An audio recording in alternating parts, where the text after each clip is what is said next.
Hello students, welcome to my YouTube channel tutorial classes by Garima Singh. हम लोग business statistics and analytics पढ़ रहे हैं जो एमबीए फर्स्ट सेम की मैथ्स है और इसमें हम लोगों का टॉपिक चल रहा है कोफिशिएंट ऑफ वेरिएशन। आज हम लोगों को पढ़ना है फॉर कॉन्टिन्यूअस सीरीज के लिए। तो इसमें जो डेटा गिवन होता है क्लास इंटरवल की फॉर्म में होता है। ध्यान से समझिएगा, इसको हमने सॉल्व आपको करके देखना है। हमने इसमें हिंट दे दिए हैं जगह जगह पे कि कैसे इसको सॉल्व करना है। डिस्क्रिप्शन बॉक्स में आपको इसका सॉल्यूशन मिल जाएगा। तो आइए देखते हैं। सबसे पहले coefficient of variation for continuous series. हमारा क्वेश्चन क्या था? क्वेश्चन में हमें डेली वेजेस गिवन है क्लास इंटरवल की फॉर्म में। फैक्ट्री ए गिवन है, मतलब ये फ्रीक्वेंसीज गिवन है फैक्ट्री ए के लिए, ये फैक्ट्री बी के लिए फ्रीक्वेंसीज गिवन है। क्वेश्चन दो पूछे। पहला क्वेश्चन पूछा है find the averages wages of both A and B, मतलब हमें मीन निकालना है। ठीक है, मीन निकालना है। जहां भी एवरेज की बात की जाए मतलब मीन निकालना है एक्स बार, दोनों फैक्ट्री के लिए, ए के लिए और बी के लिए। Which factory has more consistent wage structure. ठीक है, पूछा गया है कौन सी फैक्ट्री जो है ज्यादा कंसिस्टेंट होगी। ठीक है, तो सबसे पहले देखिए हमने किया क्या। अब हमारे इसमें दो क्वेश्चन बनते हैं। फैक्ट्री ए के लिए अलग बनेगी टेबल, फैक्ट्री बी के लिए अलग टेबल बनेगी। ठीक है, क्लास इंटरवल जब भी गिवन होता है तो हमें मिड वैल्यू निकालनी पड़ती है। मिड वैल्यू को हम डिनोट करते हैं एक्स बार से। ठीक है, नहीं एक्स बार से नहीं, एक्स से डिनोट करते हैं। ठीक है, तो हमने क्या किया, मिड वैल्यू निकालने का फॉर्मूला क्या होता है 50 प्लस 100 डिवाइडेड बाई 2। तो 150 डिवाइडेड बाई 2 क्या आ जाएगा 75 लिखा हुआ है। 100 प्लस 150 क्या हो गया 250 डिवाइडेड बाई 2 मिल गया 125। तो इस तरीके से हमने x की वैल्यू निकाल ली। तो दो टेबल बनाई है, calculation of coefficient of variation for factory A, calculation of coefficient of variation factory B. ठीक है, फॉर फैक्ट्री बी। अब इसमें हमने देखिए f फैक्ट्री a के लिए f लिख लिए, इस वाले में फैक्ट्री b के लिए f लिख लिए। इस पूरे का सम आएगा सिग्मा f 90, इस पूरे का सम आएगा 100। अब f इंटू एक्स करना है। जो किसको करना है? आपको करना है f इंटू एक्स। तो f इंटू एक्स मतलब 75 इंटू 7 यहाँ लिखेंगे, 125 इंटू 31 यहाँ लिखेंगे। जब पूरे को लिख लेंगे और पूरे का सम करेंगे तो सम क्या मिलना चाहिए 19500 इसका सम आना चाहिए। अब d निकालने के लिए होता है x माइनस एक्स बार। एक्स बार अभी हमें पता नहीं है तो मतलब x बार हमको निकालना पड़ेगा।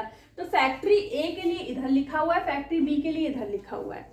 तो फैक्ट्री a का जब हम x बार निकालेंगे, फॉर्मूला हमें पता है sigma F x upon sigma F. तो सिग्मा एफ एक्स ये है, सिग्मा एफ ये है, डिवाइड कर देंगे 95 मिल गया।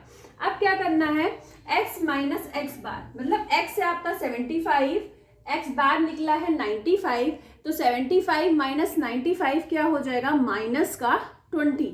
तो माइनस का 20 यहाँ पे आप लिखोगे। इस तरीके से सारी x की वैल्यू से आप 95 माइनस करोगे। जो वैल्यू माइनस में आएंगी उन्हें माइनस में लिखोगे, जो प्लस में आएंगी उन्हें प्लस में लिखोगे।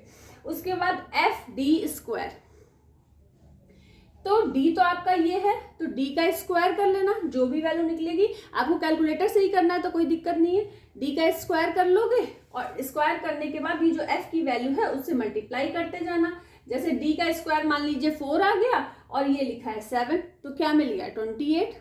ठीक है, तो और फिर जब उसका आप सम करोगे तो 6 8 4 टाइम्स 0 मिलेगा। ठीक है, तो ये तो हमारा हो गया फैक्ट्री ए के लिए। सेम हम फैक्ट्री बी के लिए करेंगे। फैक्ट्री बी की फ्रीक्वेंसी ये गिवन है जो हमने यहाँ लिख दी, इसका सम 90 आ रहा है। जब f इंटू एक्स यहाँ करके लिखेंगे तो सम आएगा 17100। ये वाली कैलकुलेशन आपको करनी है, हम आपको डिस्क्रिप्शन बॉक्स में भेज देंगे। ठीक है, आप मैच कर लेना, पहले आप करके देखना फिर आप मैच करना कि आपका सही आ रहा है कि नहीं।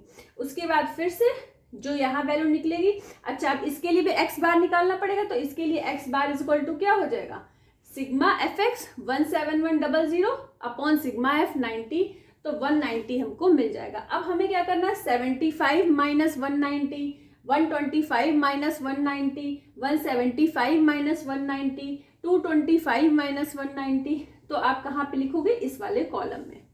फिर d का स्क्वायर जो यहाँ पे वैल्यू लिखी हुई है उसका स्क्वायर करिएगा और f से मल्टीप्लाई करते जाइएगा, फिर पूरे का सम यहाँ पे आ जाएगा 412250, मैच कर लीजिएगा, यही आना चाहिए। ठीक है, अब हम लोग आते हैं नेक्स्ट स्टेप पे। तो इसका जो फर्स्ट वाला क्वेश्चन था, find the average wages of both A and B, तो एवरेज वेजेस निकल गया ये फैक्ट्री बी के लिए 190 और फैक्ट्री ए के लिए निकल गया था 95। तो पहला क्वेश्चन तो सॉल्व हो गया। अब देखिए, कोफिशिएंट ऑफ वेरिएशन निकालने के लिए हमें स्टैंडर्ड डेविएशन पता होना चाहिए और मीन पता होना चाहिए। ठीक है, तो स्टैंडर्ड डेविएशन निकालने का फॉर्मूला क्या होता है, under root sigma F D square upon sigma F.